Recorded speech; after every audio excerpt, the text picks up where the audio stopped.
chaque immigrant a sa propre histoire. Il y a autant d'histoires d'immigration que d'immigrants, même, je dirais.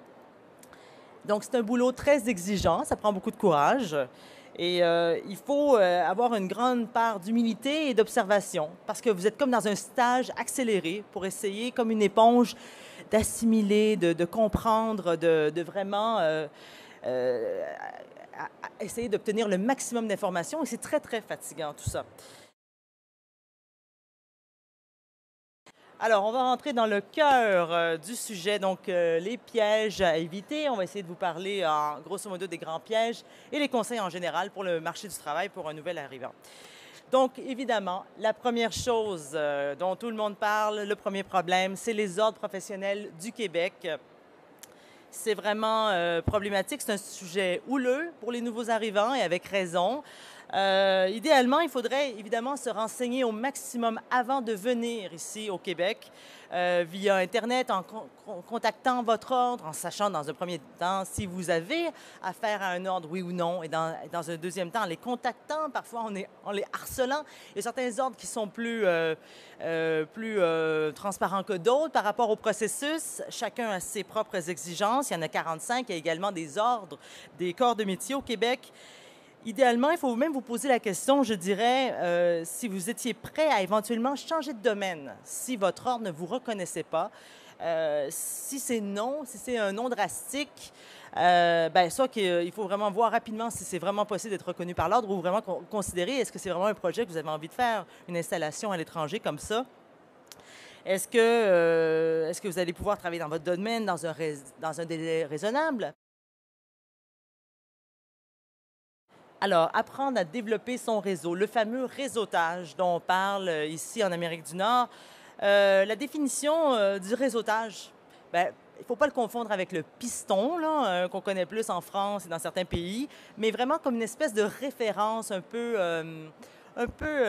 décontractée finalement.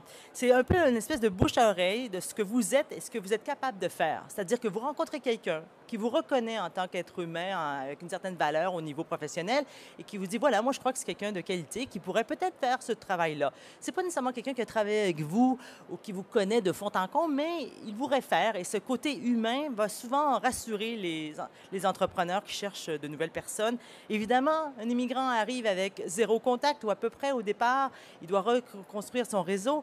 Alors évidemment, c'est pas facile de se faire ce réseau-là, mais il faut vraiment parler avec tout le monde. Vous n'êtes pas... vous êtes un chercheur d'emploi, vous n'êtes pas un quémandeur. On cherche des gens dans différents domaines au Québec, il y a des pénuries dans certains domaines, donc on cherche des gens qui veulent vraiment trouver un emploi. Alors, il faut vraiment en parler, même à partir de votre pays d'accueil. Pourquoi pas à travers une amie, une connaissance qui est déjà au Canada, au Québec, qui peut-être connaît quelqu'un, qui connaît quelqu'un. On ne sait jamais, il faut en parler. Un peu comme d'une obsession, il faut être focusé, il ne faut pas en avoir honte et il faut un peu transmettre la bonne nouvelle. Vous êtes ici pour ça. Surtout que le marché du travail québécois, vous le savez peut-être, il y a 80 d'un marché qu'on parle d'offres cachées.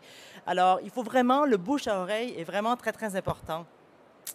Donc, même à partir de votre pays de départ.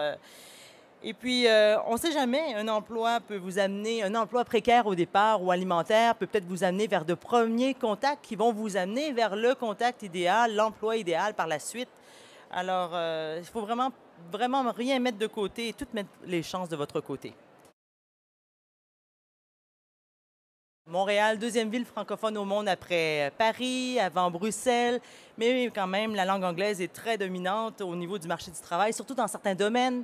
Si vous travaillez dans la finance, les banques, dans les TI, souvent, maîtriser l'anglais au niveau intermédiaire, au moins à Montréal, ouvre énormément de portes. Et il y a tellement de façons différentes d'améliorer son anglais à Montréal. Que ce soit lire les journaux en anglais au niveau quotidien, regarder le téléjournal, écouter le radiojournal en anglais, écouter des séries américaines en VO, partager un appartement avec un anglophone ou tout simplement vivre dans un quartier anglophone. Faire des échanges linguistiques. Parfois, il y a des gens qui vont mettre des annonces, une heure en français, une heure en anglais. Pourquoi pas un échange avec un immigrant ou un allophone qui veut perfectionner son français. L'entrevue de sélection, eh bien, si vous avez passé l'étape du CV, vous êtes appelé en entrevue, bien, c'est une bonne nouvelle. Et souvent, je lisais récemment que les employeurs vont juger en 5 minutes, souvent. Dans les 5 premières minutes, c'est très important l'impression que vous donnez à l'employeur, même si, bon, par la suite, ça peut évoluer, mais c'est vraiment comme une première impression, ça ne se refait pas. C'est une première chance que vous avez. Il faut évidemment beaucoup se renseigner sur l'entreprise visée. On a la chance avec Internet d'avoir accès aux rapports d'entreprise, toutes ces choses-là, aller voir ce que les autres disent sur cette entreprise-là sur Internet. Il faut vraiment faire un travail un peu de journaliste. Comme ça, vous êtes renseigné, ça flatte déjà l'employeur et comme ça, vous vous sentez plus à l'aise, sans nécessairement être un employé en tant que tel de cette entreprise-là, mais quand même, c'est un départ. Le Nord-Américain, qui est le Québécois, aime les choses directes, directement au but. Il veut savoir rapidement ce que vous avez à offrir et il va peut-être il veut avoir des réponses rapides. Peut-être un peu un choc, mais c'est ça. Il faut vraiment travailler votre concision et ne pas se perdre dans des explications sans fin. La fameuse expérience québécoise, évidemment, c'est ce que vous essayez de décrocher. Vous lui expliquez parfois, peut-être, moi, voilà, je suis prête à tout. Vous lui expliquez, à la limite, que vous avez fait tout ce processus-là d'immigration. C'est pas pour faire un boulot à moitié. Vous êtes vraiment plein d'énergie, prêt à relever de nouveaux défis. Bon, les visas, problème, c'est-à-dire que si vous arrivez comme RP, résident permanent, donc c'est assez clair que vous voulez rester, résider au Québec une bonne période de temps. Mais si vous arrivez avec, par exemple, un PVT, comme vous le voyez, ou d'autres visas temporaires, le problème, c'est la perception de l'employeur. Parfois, l'employeur va se demander, mais est-ce que cette personne-là veut vraiment rester ici? Parce que c'est pas évident lorsque vous êtes ici pendant 1 an ou 2 ans. Pourquoi il s'engagerait avec vous? Qu'est-ce qui lui dit que vous allez repartir dans 6 mois, 1 an?